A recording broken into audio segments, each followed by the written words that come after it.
En ce moment, avec la crise au Moyen-Orient, il existe en fait une thématique qui est importante dans la théorie de la guerre, et c'est la suivante.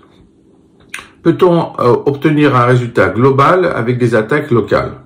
Dans un cadre général, ceci est impossible. Une guerre ne peut pas être menée juste à partir d'éléments de bataille. Par contre, dans le cas d'un proxy war, les choses sont différentes. Pourquoi? Parce que c'est une guerre en fait locale, même si elle est manipulée de l'extérieur de façon globale, mais les impacts et les répercussions sont locales. Ce qui veut dire en fait que si quelqu'un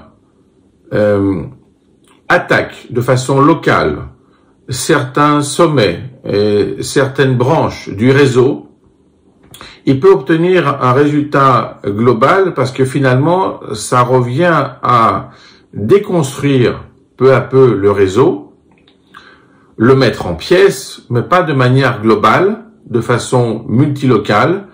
Et ce résultat est possible, on le voit bien en théorie des graphes, parce que justement, il attaque la robustesse.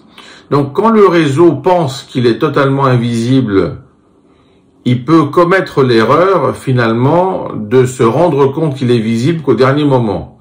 Donc, s'il est attaqué de cette manière, du point de vue local, avec une multilocalité, on peut avoir un résultat global en ayant finalement l'effondrement de la structure.